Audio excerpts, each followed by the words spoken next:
Mardi 27 juillet, il est 6h. Bonjour tout le monde. Bienvenue à Cube. Bienvenue au 99.5 Montréal. Isabelle Perron, bonjour. Bonjour. Et on sera en très bonne compagnie cette semaine avec Audrey Gagnon, bonjour. qui est de retour de vacances. Oui, Salut Audrey. heureuse de vous retrouver. Retrouvailles. Ben oui, t'as passé des belles vacances. J'ai passé des belles vacances, Qu'est-ce que t'as fait notamment du camping Oui. en famille avec les enfants. Ça sent encore la citronnelle, Qui d'ailleurs. se sont bien amusés, oui.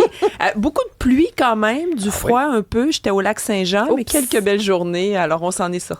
Ah, mais c'est As-tu fantastique. profité du trafic de la traversée du lac Saint-Jean?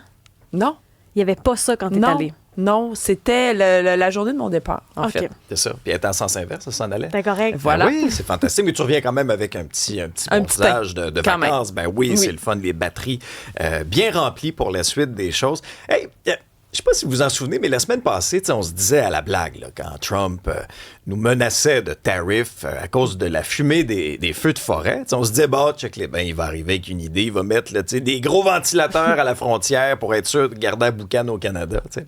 Et en fin de semaine, je sais pas si vous avez vu passer ça. Sur son compte True, c'est pas un ventilateur qu'il veut mettre, c'est un filtre à air à la frontière. Bon, là, on va se dire les vraies affaires. Là. Il nous troll, là, il nous niaise. Là. Je pense pas que le président... C'est pour nous tromper. J'ose espérer que le président américain sait très bien que la boucane va pas se limiter à son mur d'à peu près 30 pieds de haut, puis que ça passe par-dessus assez aisément. Mais ce filtre-là, je le prendrais, moi, dans ma balayeuse. Ou dans ta Corolla. Moi, j'ai un des changé deux. le mien dans ma fournaise, ça ressemble à ça. Oui, hein?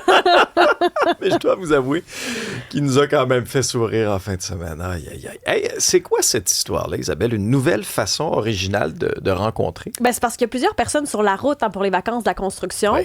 Donc, on est plus à l'affût de notre environnement. Il y en a plusieurs qui, pour d'été, vont utiliser Tinder, Facebook Rencontres, Bumble, puis toutes ces applications-là que je connais pas vraiment. Mais il y en a qui ont décidé de se placer sur le bord de la 132, près de Rimouski, avec OK. une pancarte. C'est un homme qui a été vasectomisé et qui, lui, est Ben non. célibataire hétéro, vasectomisé, qui recherche de la bonne compagnie. Donc, il a fait une méga pancarte sur le bord de la 132, près de Rimouski. Ils sont deux gars avec des chaises assis sur le bord de la route.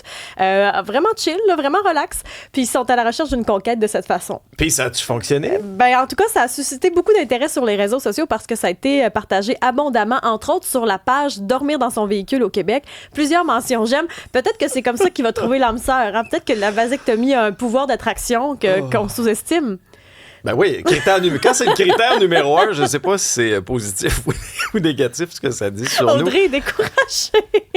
Audrey est comme de glace. Oui, mais je sais pas quoi répondre à Qu'est-ce que tu fais? ça. Tu klaxonnes? T'arrêtes, Audrey? qu'est-ce que Tu fais quoi avec ça? Moi, Hey, je pense que je klaxon, c'est souris. bon.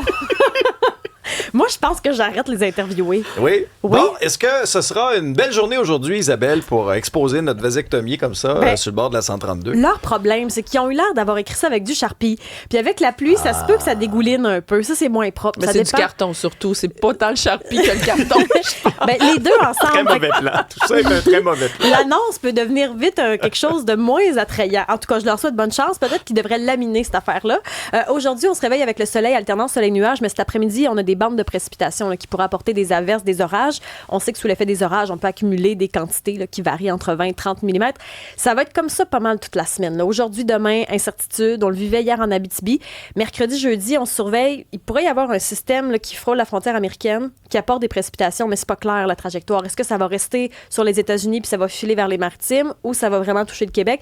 Disons que c'est pas la semaine la plus ensoleillée, là. Et polaire. Par contre, des fois, les averses, on a des beaux éclaircies au travers. Là. Tu sais, c'est vrai. pas des journées de pluie. Il faut pas se décourager. Mais Bon. disons que si vous êtes au travail, ça se pourrait que vous vous bombiez le chest. On va s'accrocher à ça.